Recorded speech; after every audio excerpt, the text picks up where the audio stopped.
Danas ćemo peći ovo meso od buta. Kao što vidite, čisto meso. Ja sam ga malo zasekla.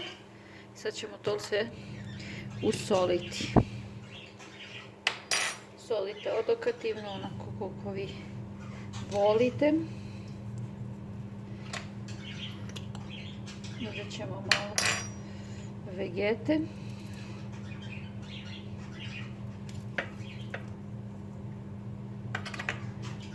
Još malo soli. Mi volimo slanije, znam da nije zdravo, ali kad volimo tako.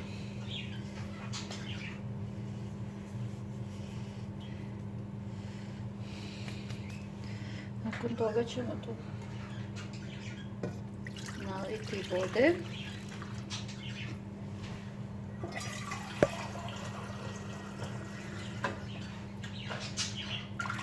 I stavit ćemo u rernu na 250 stepeni da se to krene peći. Kasnije ćemo svemu tome dodati pred kraj povrće, njemu ne treba toliko dugo. Tako da idemo peći ovo naše meso. Pečemo ga poklupljeno narednih nekih sat do sat i po. Možete slobodno zaboraviti na meso, ubacite u rernu i radite nešto drugo.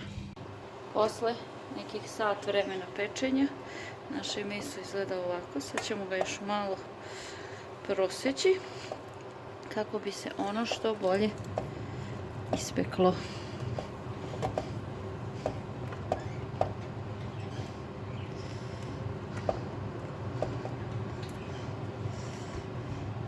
Pošto nam se meso već onako lijepo ispeklo, dodat ćemo mu povrće. Prazi luk. Sve smo prethodno iseckali. Pekli smo ga oko neka 2 sata. Sad je to otprilike, da kažem, pola. Dodajemo povrće kako bi se to sve lijepo sjedinilo. Isekla sam jedan ceo prazi luk.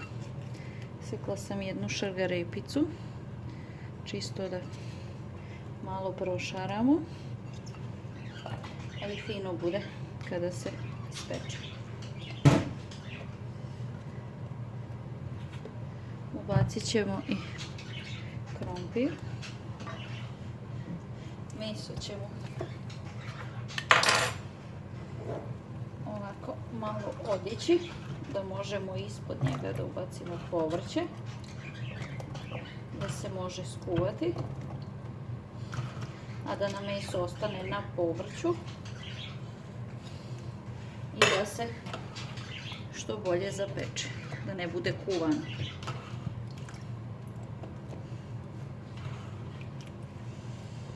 Ako smo dodali malo krompirića.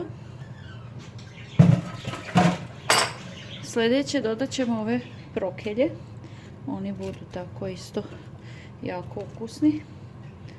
Kada se ispeku, dodamo nekih 200 grama. Koliko volite, ako volite. Ako ne volite, ne morate ubacivati, ali ja volim da se to zeleni, da to bude šareno i na kraju krajeva ukusno. Kao što vidite, meso nam je komplet na povrću, pažite se ne opečete. I još šta volim? Volim dodati malo bijelog luka koje ćemo sad ovako umuljati. Da nožić. Volim ga ovako po mesu. Ovdje gdje smo sekli malo razbacati kako bi to bilo još ukusnije. Nakon toga vraćamo ga da se peče još neko vrijeme. Vidjet ćete i sami koliko želite da vam bude reš. Dosoljavati neću jer smatram sam već dosta usolila, da nema potrebe za više. Poklapamo ga i vraćamo da se peče narednih pola sata, nakon čega ćemo otklopiti i pustiti da to sve porumeni. Izvadili smo meso. Sad ćemo nekako da ga otklopimo, a da se ne opečemo. Izgleda fantastično. Ovo povrće također. Sad ćemo tako otklopljeno samo da ga vratimo, da bi čisto ta višak tečnosti isparilo. Znači ta voda da ispari, da nam se malo krompir još zapeče, da nam meso još malo porumeni. I to bi bilo to. Koliko vam se svidao ovaj video, zapratite Aninu kuhinjicu. Do sljedećeg videa, puno pozdrava!